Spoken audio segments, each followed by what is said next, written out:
ओम शांति। आज 25 जनवरी 2024 के ईश्वरी मधुर महावाक्य सुनते हैं। मीठे बच्चे, तुम्हें वंडर खाना चाहिए कि हमें कैसा मीठा बाप मिला है जिसे कोई भी आश नहीं, और दाता कितना जबरदस्त है, लेने की जरा भी तमन्ना नहीं। आज की मुरली से प्रश्न है, बाप का वंडरफुल पार्ट कौन सा है?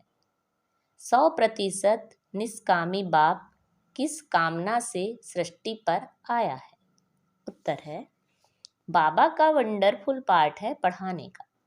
वह सर्विस के लिए ही आते हैं, पालना करते हैं, पुचकार देकर कहते हैं मीठे बच्चे यह करो, ज्ञान सुनाते हैं, लेते कुछ नहीं। 100% निष्कामी बाप को कामना हुई है कि मैं अपने बच्चों को जाकर रास्ता बताऊं, सृष्टि के आदि मध्य अंत का समाचार सुनाओ, बच्चे गुणवान बने। बाप की यही कामना है। ओम शांति।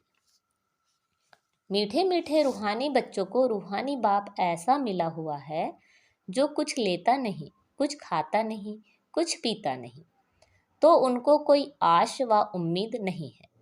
और मनुष्यों को कोई ना कोई आश जरूर होती है, धनवान बने, फलाना बने, उनको कोई आश नहीं। वह अभोक्ता है। तुमने सुना था, एक साधु कहता है मैं कुछ खाता पीता नहीं। यह तो जैसे कॉपी करते हैं। सारे विश्व में एक ही बाप है जो कुछ लेता करता नहीं। तो बच्चों को ख्याल करना चाहिए कि हम किसके बच्चे हैं, बाप कैसे आकर इनमें प्रवेश करते हैं। खुद की कोई तमन्ना नहीं, खुद तो गुप्त है। उनकी जीवन कहानी को तुम बच्चे ही जानते हो। तुम्हारे में भी थोड़े हैं जो पूरी रीति समझते हैं। दिल में आना चाहिए कि हमको ऐसा बाप मिला है जो ना कुछ खाता, ना पीता, ना लेता, कुछ भी उनको दरकार नहीं। ऐसा तो कोई हो नहीं सकता। एक ही निराकार उच्च ते उच्च भगवान ही गाया हुआ है, उनको ही सब याद करते हैं। वह तुम्हारा बाप भी अभोक्ता, टीचर भी अभोक्ता, तो सदगुरु भी अभोक्ता। कुछ भी लेते नहीं, लेकर वह क्या करेंगे? यह भी वंडरफुल बाप है। अपने लिए जरा भी आश नहीं। ऐसा कोई मनुष्य होता नहीं। मनुष्य तो खाना, कपड़ा आदि सब चाहिए। मुझे कुछ नहीं चाहिए। मुझे तो बुलाते हैं कि आकर पतितों को पावन बनाओ। मैं हूँ निराकार, मैं कुछ नहीं लेता। मुझे तो अपना आकार ही नहीं, मैं सिर्फ इसमें प्रवेश करता हूँ। बाकी खाती पीती इनकी आत्मा है, मेरी आत्मा को कुछ भी आश नहीं। हम सर्विस के लिए ही आते हैं। सोच कर ना होता है कैसा वंडरफुल खेल है।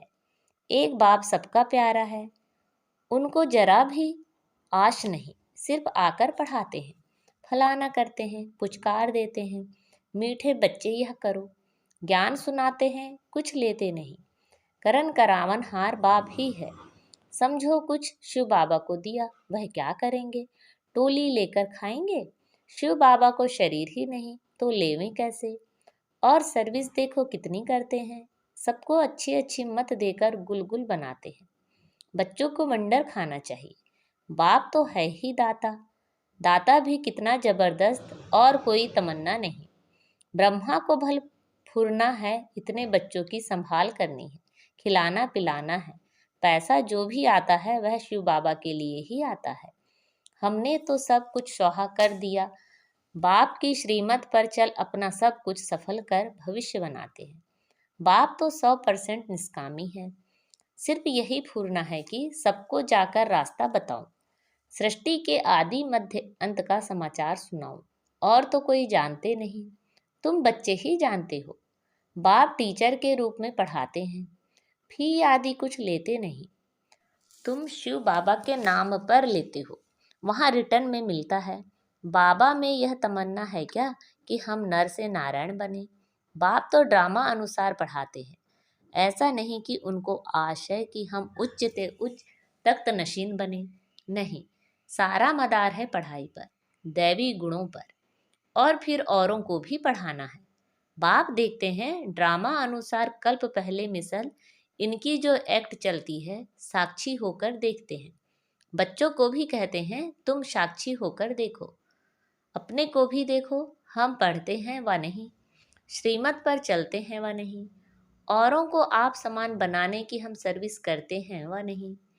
बाप तो इनके मुख का लोन लेकर बोलते हैं, आत्मा तो चैतन्य है ना, मुर्दे में तो बोल ना सके, जरूर चैतन्य में ही आएंगे। तो बाप कितना निष्कामी है, कोई आश नहीं। लौकिक बाप तो समझते हैं बच्चे बड़े होंगे फिर मुझे खिलाएंगे, इनकी तो कोई तमन्ना नहीं। जानते हैं मेरा ड्रामा में पार्ट ही ऐसा है, सिर्फ आकर पढ़ाता हूँ, यह भी नूंद है। मनुष्य ड्रामा को बिल्कुल नहीं जानते। तुम बच्चों को यह निश्चय है बाप ही हमको पढ़ाते हैं। यह ब्रह्मा भी पढ़ते हैं, जरूर यह सबसे अच्छा पढ़ते होंगे, यह भी अच्छा मददगार है शिव बाबा का। हमारे पास तो कुछ धन है नहीं, बच्चे ही धन देते हैं और लेते हैं, दो मुट्ठी देते हैं और भविष्य में लेते हैं। कोई के पास कुछ है नहीं तो कुछ देते नहीं, बाकी हाँ अच्छा पढ़ाते हैं तो भविष्य में अच्छा पद पाते हैं।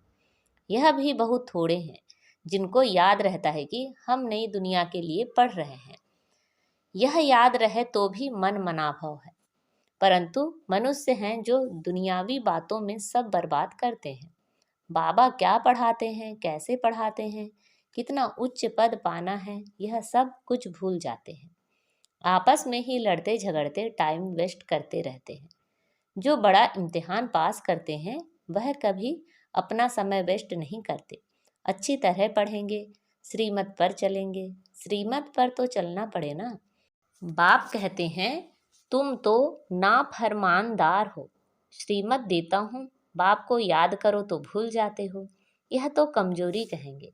माया एकदम नाक से पकड़कर डसकर सिर पर बैठ जाती है। यह युद्ध का मैदान है ना, अच्छे अच्छे बच्चों पर माया जीत पा लेती है, फिर नाम किसका बदनाम होता है? शिव बाबा का। गायन भी है, गुरु का निंदक ठौर न पाए, ऐसे माया से हारने वाले फिर ठौर कैसे पाएंगे?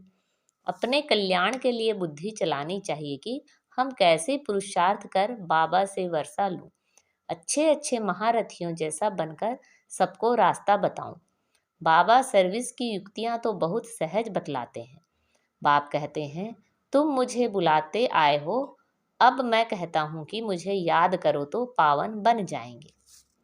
पावन दुनिया के चित्र है ना, यह है मुख्य। यहाँ एम ऑब्जेक्ट रखी जाती है, ऐसे नहीं कि डॉक्टरी पढ़नी है तो डॉक्टर को याद करना है, बैरिस्टरी पढ़नी है तो कोई बैरिस्टर को याद करना है।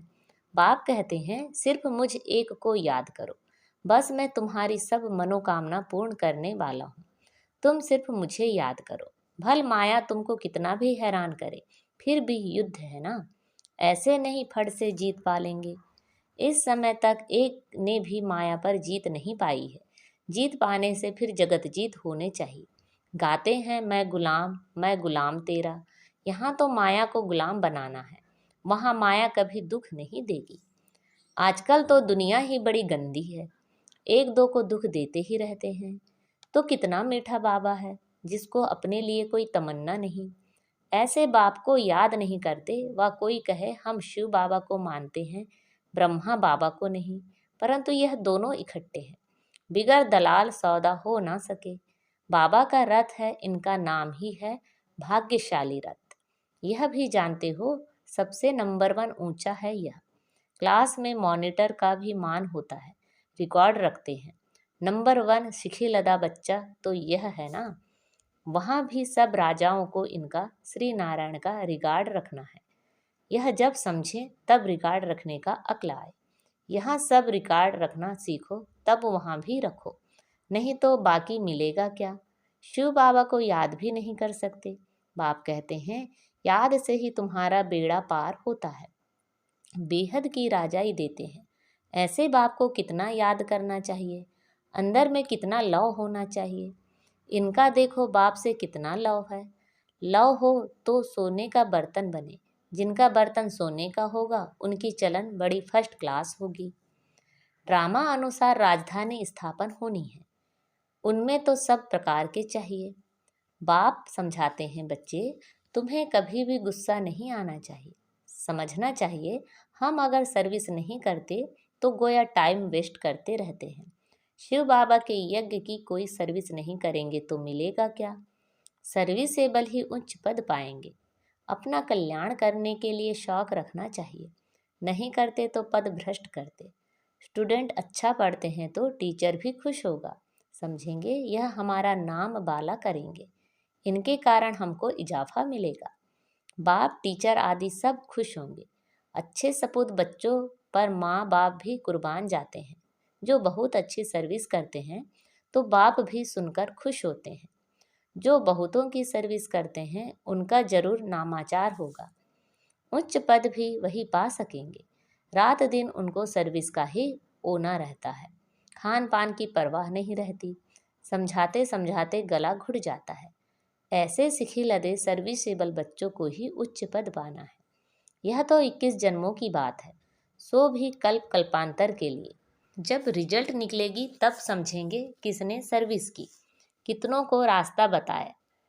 कैरेक्टर्स को भी सुधारना जरूरी है। महारथी, घोड़ेसवार, प्यादे नाम तो है ना। सर्विस नहीं करते तो समझना चाहिए हम प्यादे हैं। ऐसा कोई ना समझे कि हमने धन से मदद की है इसलिए हमारा पद ऊंचा होगा। यह बिल्कुल भूल है। सारा मदार सर्विस और पढ़ाई पर है। बाप तो बहुत अच्छी रीति समझाते रहते हैं कि बच्चे पढ़कर ऊंचा पद पाएं। कल्प कल्प का अपने को घाटा ना डालें। बाबा देखते हैं यह अपने को घाटा डाल रहे हैं। इनको पता नहीं पड़ता, इसमें ही खुश हो जाते हैं कि हमने पैसे दिए हैं इसलिए माला में नज़दीक आएंगे।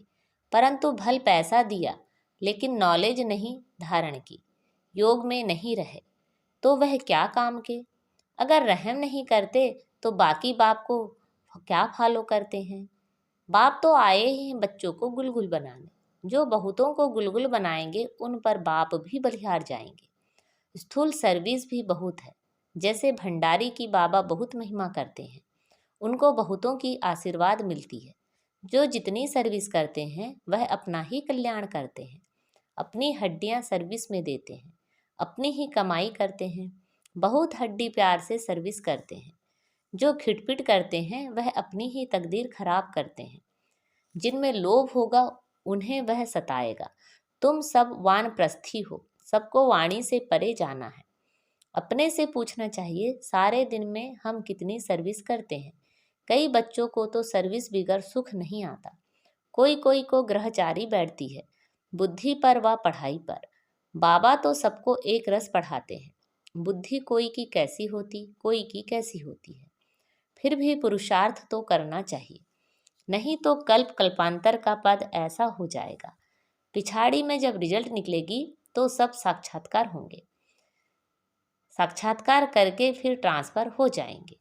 शास्त्रों में भी है कि पिछाड़ी में बहुत पछताते हैं कि मुफ्त समय वेस्ट किया, कल्प कल्पांतर का बहुत धोखा खाया। बाप तो सावधान करते रहते हैं। शिव बाबा की तो यही तमन्ना है कि बच्चे पढ़कर उच्च पद पाएं, और कोई अपनी तमन्ना नहीं है। उनके काम की भी कोई वस्तु नहीं है। बाप समझाते हैं बच्चे अंतर्मुखी बनो। दुनिया तो सारी बाहमुखी है, तुम हो अंतर्मुखी। अपनी अवस्था को देखना है और सुधारने का भी पुरुषार्थ करना है। अच्छा, मीठे मीठे सिखिलदे बच्चों प्रति माता पिता बाप दादा का याद प्यार, गुड मॉर्निंग और नमस्ते। रूहानी बाप की रूहानी बच्चों को नमस्ते। हम सब रूहानी बच्चों की रूहानी माता पिता बाप दादा को याद प्यार, गुड मॉर्निंग और नमस्ते। आज की मुरली से धारणा के लिए मुख्य सार है। साक्षी होकर स्वयं के पाठ को देखो। हम अच्छी रीति पढ़कर दूसरों को पढ़ाते हैं या नहीं। आप समान बनने की सेवा करते हैं। अपना समय दुनियावी बातों में बर्बाद मत करो। अंतर्मुखी बन अपने आप को सुधारना है। अपने कल्याण का शौक रखना है। सर्विस में बिजी रहना है। बाप समान रहमदिल जरूर बनना है। आज बाबा ने हमें वरदान दिया है, हर समय अपनी दृष्टि वृत्ति कृति द्वारा सेवा करने वाले पक्के सेवाधारी भव। सेवाधारी अर्थात हर समय श्रेष्ठ दृष्टि से, वृत्ति से, कृति से सेवा करने वाले। जिसको भी श्रेष्ठ दृष्टि से देखते हो तो वह दृष्टि भी सेवा करती है। वृत्ति से वायुमंडल बनता है, कोई भी कार्य याद में रहकर करते हो तो वायुमंडल शुद्ध बनता है। ब्राह्मण जीवन का श्वास ही सेवा है। जैसे श्वास न चलने से मूर्छित हो जाते हैं, ऐसे ब्राह्मण आत्मा सेवा में बिजी नहीं तो मूर्छित हो जाती है।